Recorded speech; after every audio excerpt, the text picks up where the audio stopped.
Sir, lala mo po, sir. Lalamog. Kayo na sir. Kala ko na kayo doon. Sige, sabay sa'yo. Para maabutan mo yung isa. Ah. Saan po, sir? Hindi, tingin ang mapa mo. Mapa. Oh, yan. Bilis. Bilis. Salamat po.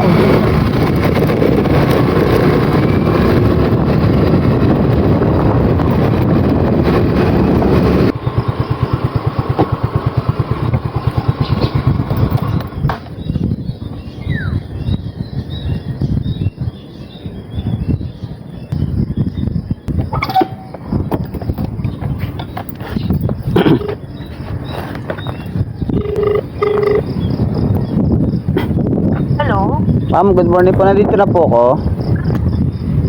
Bakit may ibang kumuha? Oh, May ibang kumuha ng document ko. Akala ko ikaw yun. ala.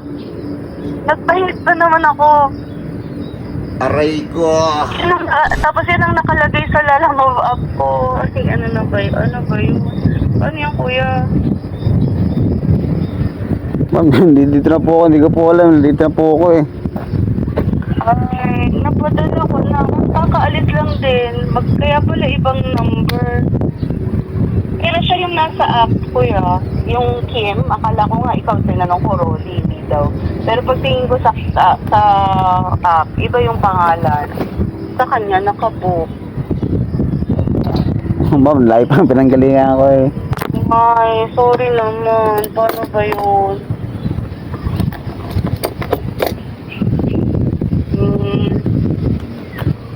Sige po, sige po.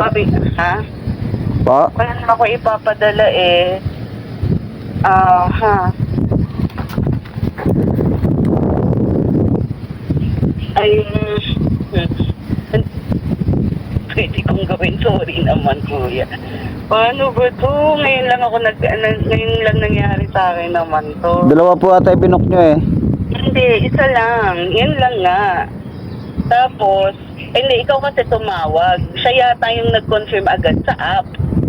Hindi po, siya kasi tumawag eh. hindi, isa lang po ang makakakawa sa apps kung sino po yung... Yun ang nakalagay sa akin. Hindi Rolly. Rolly pangalan mo, ikaw yung tumawag, di ba? So, Opo. nakita ko lang yun kasi may caller ID ako.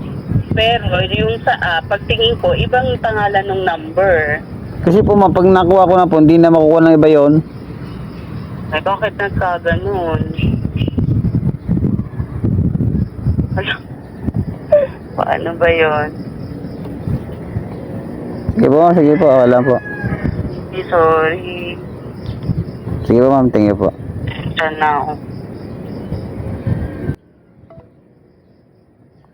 Nasabihin ba naman ng customer na, may iba na kumuha, ay paano mo ko na iba kung ako nakapik?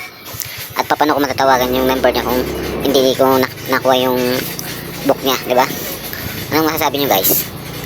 Parang nag-double booking lang siya, tapos parang nagloko lang eh.